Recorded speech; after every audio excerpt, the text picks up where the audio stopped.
everybody. Happy Wednesday. Welcome into your FreightWaves Now Community Spotlight for this Wednesday morning. We've got Alan Adler on the line here talking all things truck tech.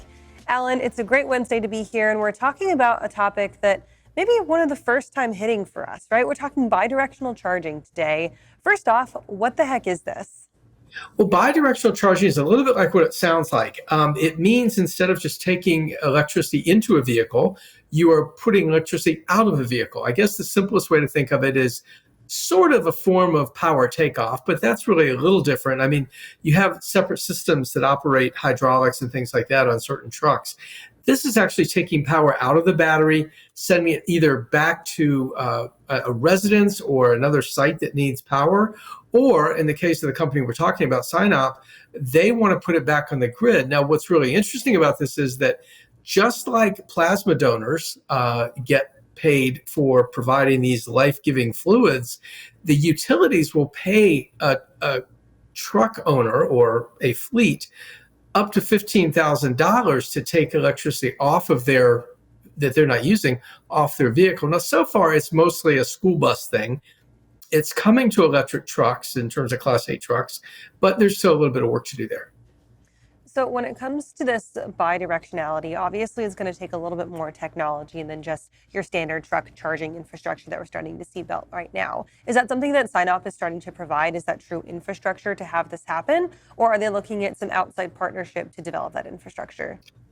It's mostly a software as a service business. I mean, their invention or their development, their niche, if you will, is the software that allows this to happen.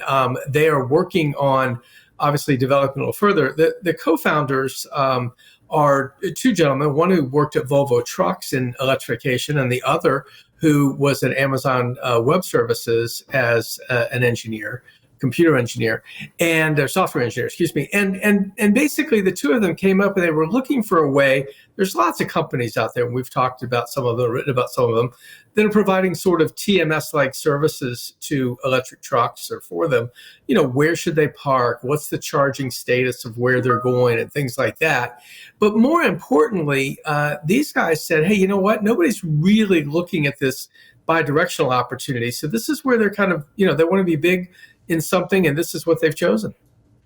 So when it comes to rollout time, I feel like that's always a question that we talk to on Truck Tech, right? Because we are looking at these emerging technologies. What does this look like before we start to see it really involved in any Class 8 trucking operations? You mentioned right now we're in kind of the school bus space, which makes a lot of sense, right? Your buses charge overnight. They go out in the morning, they come back, maybe they deliver some of that power back for the afternoon, go out on their afternoon routes, and then rinse and repeat. But what about trucks that don't necessarily have a stern cadence to them, and we might not be as reliable when it comes to delivering that power back to the grid?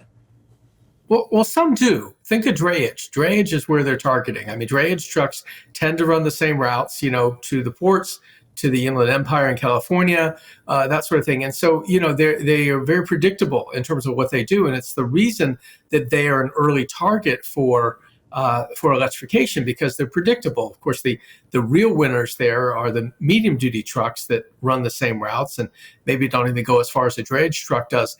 But I think that the Synop folks see drayage as a real opportunity for them. They've got about 400 electric trucks on their platform now. Not that those are actually sending energy back to the grid yet, but this is where they're heading and what they hope to accomplish. It just becomes part of this ecosystem that we're starting to look at more and more, in part because we can't keep talking about the same companies all the time. And, I talk about Nikola every week, and usually we do, but I won't today. And, it's like we have so many companies that we do pay attention to, but I think we've got to be looking now at some of these other areas. What's filling in the rest of the picture? And I think bidirectional charging is one of those things. And it's a way for us to hit those 3 R's, right? Reduce, reuse, and recycle, even when it comes to very nice. Not yes, exactly. Good. Let's move on to our show for the week. Tell me a little bit about our guest today.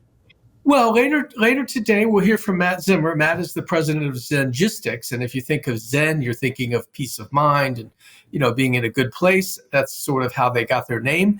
But they are a broker, but they're also doing an awful lot more than standard, moving of freight from one place to another and scheduling loads. They're using a lot of software, a lot of it provided provided by Turvo that is basically app-based, that is allowing them to do a lot more for customers in terms of not just picking where they should go and when, but where should their distribution sites be and things like that. Matt tells a really interesting story. We get into AI, we get into things that are coming in that area. They don't do a lot in autonomy and electrification, of course, but they have to be aware of it because it's something that will eventually affect their end customers, if not Zengistics itself. They are working on the software side and able to essentially do a lot for these companies that they think others maybe are not. And ultimately, it's efficiency. It's fewer loads and therefore better energy use and things like that. So they've got a lot going on there.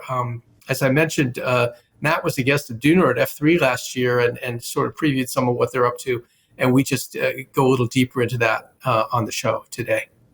Well, awesome, Alan. Thank you for stopping by this morning for our preview. Where can people find Truck Tech, the show, and go to subscribe to Truck Tech, the newsletter? Okay, well, the FreightWaves YouTube channel is a fine place to find the show. It'll be streaming at 3 p.m. Eastern, and then it lives there in a playlist, so you can always get it there.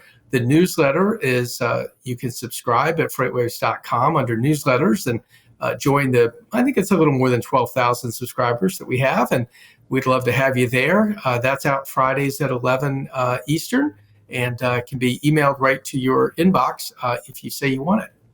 All right, Alan, thanks for that. We'll catch up with you next week. Thank you.